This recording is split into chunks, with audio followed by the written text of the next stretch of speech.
बोलिए श्री कृष्ण भगवान की जय।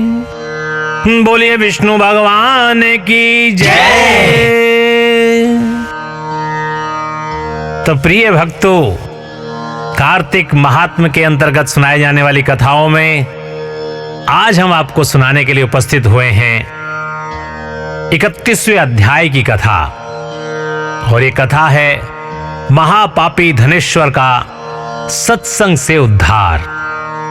भक्तों, भगवान का सत्संग इतना प्रभावशाली होता है कि अनजाने में भी अगर उसके बोल आपके कानों में पड़ जाते हैं तो आपका इस देह से मुक्ति का साधन बना देती है। आपकी आत्मा इस जन्म में सुख भोग कर मरने पर ईश्वर के धाम को चली जाती है। तो आइए भक्तों, ऐसे सत्संग की महिमा का वर्णन हम करते हैं। तो बोलिए श्री कृष्ण भगवान की जय। तो भक्तों, नारायण बोलिए। नारायण नारायण नारायण बोलेंगे, नारायण नारायण 3 बार बोलेंगे स्नेह श्रद्धा के साथ। नारायण नारायण नारायण। बोलिए श्री कृष्ण भगवान की जय। कार्तिक मास महात्म्य का यह 31वां अध्याय बतलाया भगवान ने प्रभु स्मरण का सरल उपाय। बोले विष्णु भगवान की जय।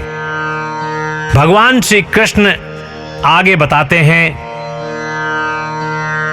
प्राचीन काल में उज्जैन में एक महापापी और दुरात्मा धनेश्वर नामक ब्राह्मण रहता था। वह रस, चमड़ा और कंबल आदि का व्यापार करता था। वह वैश्यागामी और मदपान आदि बुरे कर्म करता था। चूंकि वह रात दिन पाप में रत रहता था, लीन रहता था, इसलिए वह व्यापार में नगर नगर घूमता रहता था। एक दिन माहिष्मतीपुरी, जो राजा माहिष ने बसाई थी, इसलिए वह राजा के नाम से ही विख्यात थी, उस नगरी के पास ही पापनाशनी पुण्यकारिणी भगवती नर्मदा बहती थी।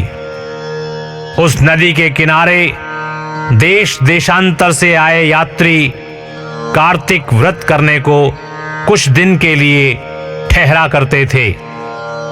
उन कार्तिक व्रत करने वाले प्राणियों को वहां ठहरा देखकर वह दुष्ट धनेश्वर भी इधर उधर घूमता हुआ 1 मास के लिए वहां ठहर गया। अपने माल को बेचता हुआ वह नर्मदा नदी के तट पर घूमता हुआ ब्राह्मणों को देव पूजा में रत देखता था, देव पूजा में लीन देखता था। वह देखता है कि कोई तो ग्रंथ पढ़ रहा है, तो कोई श्रोता सुन रहा है, कोई भगवत कीर्तन कर रहा है, तो कोई भजन सुन रहा है, कोई ध्यान में लीन है, तो कोई तुलसी की माला धारण किए है। बस इसी तरह वह भगवत भक्तों के बीच में रहा और वैष्णवों के दर्शन करता रहा, उनको स्पर्श करता रहा, उनसे वार्तालाप करता रहा। वह कार्तिक के व्रत की उद्यापन विधि तथा जागरण को भी देखता रहा।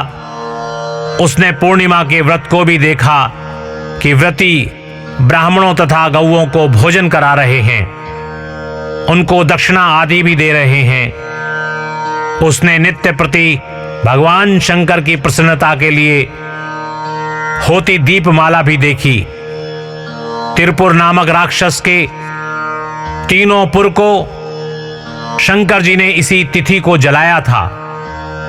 इसलिए शिव जी के भक्त इस तिथि को दीप उत्सव मनाते हैं। जो मनुष्य मुझ में और शंकर जी में अंतर मानता है, उसकी सारी क्रियाएं निष्फल हो जाती हैं।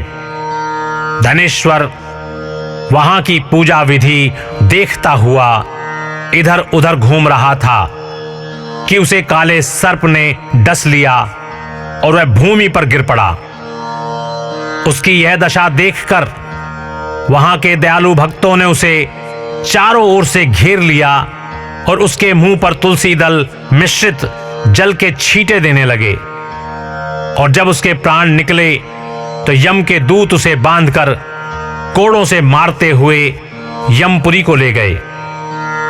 उसे देख चित्रगुप्त ने यमराज से कहा, इसने बाल्यकाल से लेकर आज तक बुरे कर्म ही किए हैं। इसके जीवन में पुण्य तो लेश मात्र भी दिखाई नहीं देता। यदि मैं पूरा 1 वर्ष आपको सुनाता रहूं तो इसके पापों की सूची समाप्त नहीं होगी। यह महापापी है महाराज, अतः इसको एक कल्प तक घोर नरक में डालना चाहिए।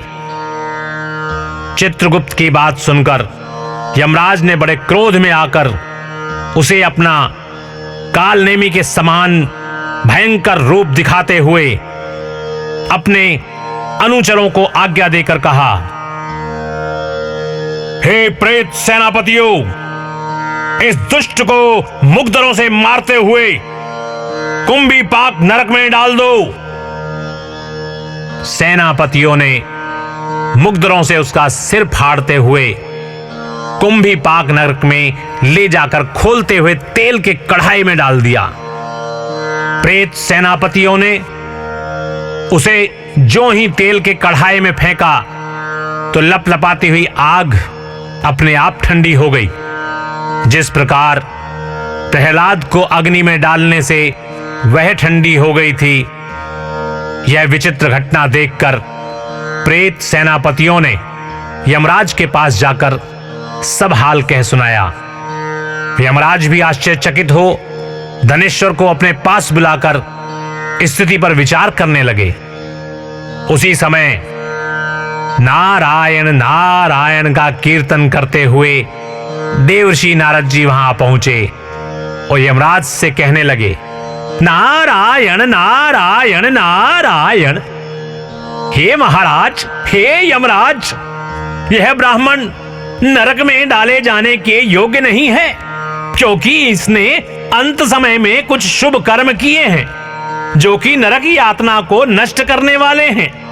जो लोग भगवत भक्त का दर्शन करते हैं, उनसे वार्तालाप करते हैं और उनका स्पर्श करते हैं, उन्होंने चाहे कोई पुण्य कर्म न किया हो, सहज में ही स्वर्ग के अधिकारी हो जाते हैं। नारायण नारायण।